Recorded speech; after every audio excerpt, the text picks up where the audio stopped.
аталар, аналар әсіресе мына қадірін кетіріп, келінмен салғыласып, баланың кішкентай үйге түскен келінді бір шынтақтай келінмен салғыласып, соны жау көріп, соны артын аңдып, тұрған жүрісін, тұрысын аңдып, қалтадағы дүниесін аңдып, соның алған киімін аңдып, соның сөйлеген сөзін аңдып, сентябрьдің 4 күні бүйтіп айтқансың, марттың 3-інде бүйтіп айтқансың деп, соны қағазға тізіп, тізбектеп жүрген адамдарға айтарымыз, бұл ұятты нәрсе. Алладан қорқыңыз, бұл нәрседен ұялыңыздар, бұл жақсы нәрсе емес. Қияметтің күні Алла Тағала сол ақыңызды тура соған тәуелді қылып қоюы да ықтимал. Алла Тағала кейде біз қыз босанды деп ренжейміз. Шын мәнінде жақсылықты адам қыздан да беруі мүмкін. Сол қыздың орнын басатын келініңіз болады. Егер сізде қыз бермеген болса, Алла Тағала кіндігіңізге сол кіндігіңізден шығатын ұлыңыздың Құдай қосқан жары да сіздің қызыңыздың сипатында болады. Алла Тағала сол қызға күніңізді келінге қаратып, сүмірейтіп, телміртіп, қарат қоюы мүмкін. Біліңіз, бір қыз бала 5 қыз босанып, енді ана үлкендер ақыл айта беріп, енді бұл қыз туа береді, бұндай қыздан келіннен құтылу керексің деген кезде, не істейін деген кезде, бұдан ажырас деген сөз айтады. Сол кезде еркек үйіне келіп ашуланып, әйелінің тағы да бір 6-шы бала көтергенін біліп, мынадан ажырас деген сөз жүрегіне алып, егер тағы да 6-шы рет қыз тусаң, қызды да сені де үйден көзіңді құртам деген кезде, Алланың құдіреті қыз босанады. Сонда әлгі әйел кісі қызын көтеріп мешіттің алдына лақтырып кетеді.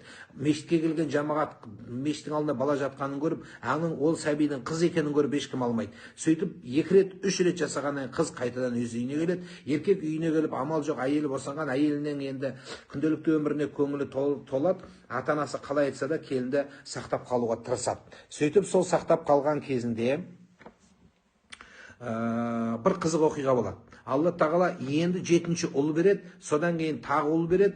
Не керек? 5 ұл босанады. Бірақ Алланың да құдіреті шыға, сол 5 ұл босанғанда, мына жағынан алдында туылған 5 қыз шетінеп қайтыс болады барлығы. Сонда 5 ұл қалады. Алла Тағала бұның күйігіменен ана дүниеден өтіп кетеді. Соның күйігінде әке жалғыз өзі қалып қояды. Жаңаға туылған 6-шы қыз 5 баланың ішінде жалғыз өзі тірі қалады. Сөйтіп, Алланың құдіреті ұлдары өздерімен өздері бет-бетімен кеткен кезде, Алла Тағала сол қызға ененің күнін байлап қояды. Үлкеннің күнін соған байлап қояды. Сонда сол оқиғаны ешкім қарамаған, маған талай қиянат жасаған, жасы егді тартқан, 98-ге келген енемді, қайнатамды өз қолыммен өзім жуып, қияметке атқардым деп бір ұстаз апай айтады. Сондықтан ардақтылар, айтпақ болғаным, үлкен кісілерде сол өздеріңіздің істеріңізге лайықты. Кей кезде үлкен кісілерге қарайтын кезде аузында батасы жоқ, сөзінде пәтуа жоқ, ісінде қадір жоқ, сипатында нұр жоқ, аузында батасы жоқ,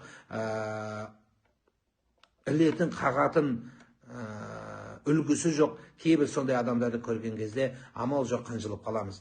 Алла Тағала жақсы бір адам қартайса, көкірегі қат болып, жаман бір адам қартайса, бықсып бір жанған от болады демекші майлы қожа атамыз. Адамдардың көкірегі қат болып, жайлы бір айтқан сөзі хат болуын Алла Тағала баршаларыңызға нәсіп етсін. Сол жақсы қартаюды, сыйлы қартаюды, абыройлы қартаюды Құдай баршаға нәсіп етсін. Қартаюдың өзі Алланың ең үлкен дүниесі. Бірақ біздің қартаюымыз, біздің шашымызды ағартуымыз, перзенттеріміздің жақсы амалдарын, қуаныштарын, ортамыздың игіліктерін көріп қартаюға Алла баршаларыңызға нәсіп еткен болсын.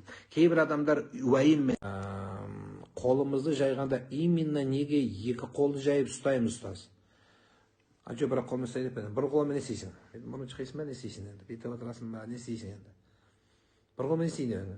Бүйтіп поддержка жасап тұрасың ба енді? Как енді? Біреуден сұрағанда қалай сұрайсың? 2 қолмен сұрамайсыз ба өзі?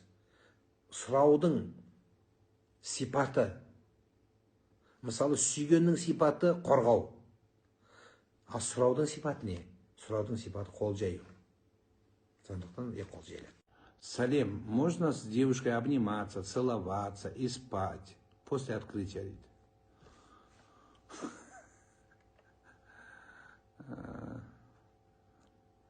Это харам. Если у тебя есть намерение, ты должен жениться, потом хоть 24 часа в сутки будешь обниматься, целоваться, пока не надоест. сәлесін жалғыз ішсе не болады? Құлағың тыныш болады, спокойно іше бересің. Ешкім мен қосып қой, екеуміз ішеміз, рахат болады. Тыныш отырып іше бер, рахат. Іштен жел шықса, ораза бұзыла ма? Жоқ. Жел қалай шықса да, қандай объеммен шықса да, қандай парфюммен шықса да, оразаны бұзбайды.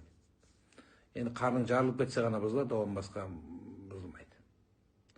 Іштен жел шықса, ораза бұзыла ма? Жоқ. Жел қалай шықса да, қандай объеммен шықса да, қандай парфюммен шықса да, оразаны бұзбайды. Енді қарның жарылып кетсе ғана бұзылады, оған басқа бұзылмайды.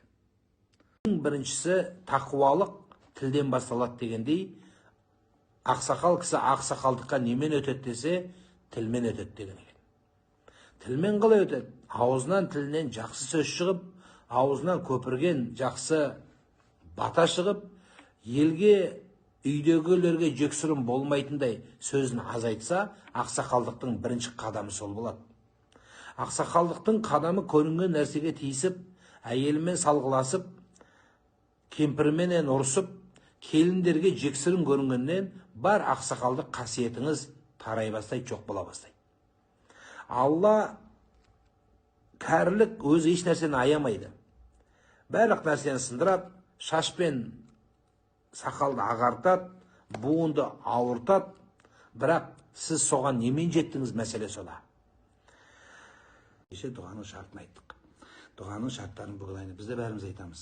Дұға қылам, дұғам өтпей жатыр, сұрап жатырмын, конкретно, что-то феуге шыға алмай жатырмын, плотно тұрайын деп қалдым, баймай жатырмын дегендеріңізге бір-екі дұғаның лайфхактары дейміз, ережелер. Көп ақша береді, мен бесплатно үйретемін. Бізде Рамазан айында скидка дейміз ғой. Сондықтан осы Рамазан айында, мейірімділік айында сіздер де көбірек дұға қылуды ұмытпасаңыздар. Біріншісі, дұғаны көбейту керек. Яғни біздікілер біреуі сұрайды, сен контрольный екінші рет сұрайды, өтпесе қойшы дейді, тастай салады. Яғни дұға тілеуде тақатты дейді, талпынысты, іштихатты болу керек. Яғни қайта-қайта сұрау керек. Мысалы, бала қайтып келіп сұрай береді ғой, кәмпит жейінші, тамақ жейінші, құдды сол сияқты болыңыз. Екіншін,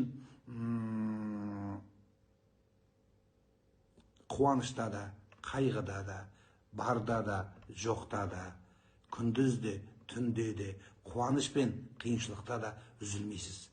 Сізге қиыншылық келгенде дұға қылып, қуаныш болған кезде дұға қылмасаңыз өтпейді. Яғни постоянно бір қалыпте боласыз. Міндетті түрде дұғада бір қалыпты болуыңыз керек. Айтып отырмын, барлық жағдайда. Келесі, адам көп дұға қылса, періштелердің өзі дауысыңыз жаттап алады. Мынау кімнің дауысы дегенде, анау бәленше ғой дейді. Мысалы, есікті қаға берсең, сол есік ашылады бәрібір сізге. Сондықтан іштихатты болыңыз. Арманға жету үшін қанша құладыңыз, қызметке, дәрежеге жету үшін қанша нәрседен құлап барып, қанша жерде байыдыңыз, өзіңіз білесіз. Тура сол сияқты дұғаға жетуді де тап сондай жолдары, тернисті жол, қиын жол. Ол біткен кез десе, мә десе қадірі болмайды. Бір жағы. Екінші, Алла сіздің дауысыңызды естігісі келеді. Сенің дауысыңды естігісі келіп, сұратса екен дейді. Көбірек сұратса екен дейді. Сондықтан айналайын, дұғада тоқтамаңыздар. Берекелі уақыттарда көп дұғылыңыздар. Жалғыздықта, таң уақытысында, жаңбыр жауғанда, Арафатта, Рамазанда, аузажарда, азан мен қамат ортасында деген мәселелер бар. Сол қасиетті де жақсы деген уақыттарда. Одан кейін қадір түндерінде, сондай жерлерде көбірек дұға қылуға тырысыңыздар. Садақа беріп барып дұға қылыңыздар. Жақсыланау. Қазақтың бір жақсы сөзі бар ғой, Құдайға берде жалын дейді ғой. Тура сол сияқты Құдайға берде жалынның бұл ең негізгі мәселесі сол. Пайғамбарымыз саллаллаху алейхи ва саллям дұға қылғанда қолды жоғары көтеретін. Қолды сондай жоғары көтеретін дейді, рида дейді, үстіне жабылған жабылғысы түсіп қалады екен. Біз қалай сұраймыз? Біз ана бүйтіп тығылып сұраймыз. Как будто біреу тартып алатындай. Тек қана маған берші, маған ешкімге берме басқа. Көріп қоймаса екен деп, жоқ олай емес. Кәдімгі мол, аптавик болсаңызшы, аптавик, оптан сұраңыз. Кең сұраңыз. Бәріне берсем Құдай жақсы болады. Болма, одан кейінгісі. Дұғаның ұйқасты болмау керек.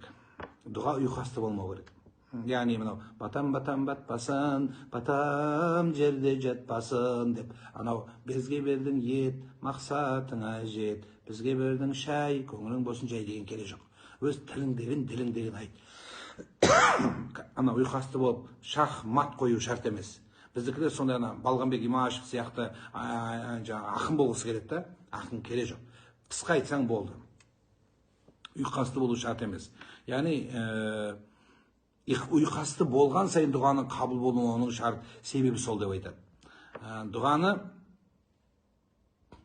конкретно сен дұға қылыңыздар.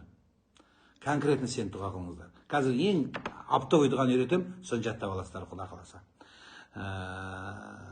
Келесі сөйлесіп отырғандай дұға қылыңыз. Нақты өзің көріп, алдында отырып, сұрап отқандай сұраңыз. Міне қазір мен сұрайым, сен маған бересің деген сияқты. Екі, ауыз бекіту деген сөз ниет қылып, мен ораза ұстаймын деп, намерение ойлау. Даже қол жаю емес. Қолды жаю емес, қол жаю дұға сұрау. Просто жатқан күйде, отырған күйде, ұшып баратқан күйде, мен ораза ұстаймын, ей Алла қабыл ет десең, сол ораза болады. Ниет, ой. Енді 5-17 су ішtim деп отырсыз. Сіздің қалаңызда, мысалы Астана қаласында 5-20 ғой деймін жаңылмасам, 5-20-ға дейін ішіп болу керексіз. Егер 5-17 ішсеңіз өтті. Егер Астана басқа жерде 5-жарымда болса, сіз 5-17 ішсеңіз, айттан кейін бір күн ұстау керек болады. Оразада болып ұл баланың қолын ұстауға бола ма дейді. Смотря не үшін ұстадың. Махаббат болып ұстасаң болмайды. Вообще болмайды, не только оразада. Сен сабақ ұста. Сен сабақ оқы, қолыңа қалам ұста, ручка ұста, қатты көзін көрмесе әшки ұста, портфель ұста. Сен жігіттің қолын ұстама. Жігіттің қолын ұстасаң екі қабат болып қаласың. Сен қол ұстағандар екі қабат болып қалған бәрі. Қолдан басталған бәрі. Сондықтан қыз бала қолын ұстамайды, ұят болады. Қыз бала сабақ оқы, күшті оқы. Анау шахматтың бірінші Жансая Әбдімәлік қарындасым сияқты өтте данышпан, ақылды қыз бол. Содан кейін бүкіл қалағаныңды шиетіп тұрып ұстайсың әлі. Класста жақсы болған қызды, жақсы болған красавчик балаға қызық болма. Сен былай жігіттер аяғыңда бүйтіп жатады әлі. Үстерінен басып өтіп кетесің. Қызым, қой, ұстама қолдарын. Басқа жағында ұстама. Бұл жаман олар. Қолын ұстасаң, соны басқа нәрсені ұстатып қояды. Қой, ұстама. Керек ұстама, сабағыңды оқы.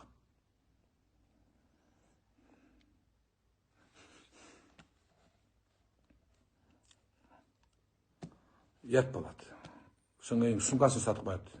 Сіздер дұрыс түсініңіздер, қисық түсінеді көрсіздер. Сумкасын сатып қояды, содан кейін қарызға ақша сұрайды, сондай болады. Жолама. Әйелім қасымда отырып, сіздің сөзіңізге құтырып жатыр мына жерде. Құтырсын. Рамазанда құтырдық қой. Қанша өмір бар жаным. Бұл өмір салғыласу үшін емес. Сенің ешкім жумаған нәскиіңді сол жуады. Ешкім жумайды, өзіңді жумайсың.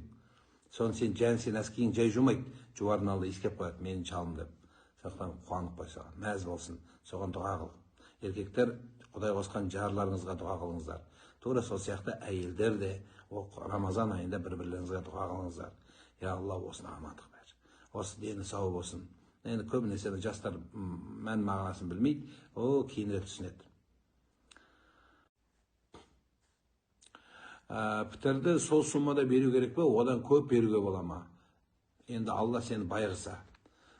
Өзің 655 теңге берсең, ұят емес пе? Өзің депутат болсаң, 600 теңге берсең, ұят емес пе? Сіз депутат қылды Алла, бай қылды.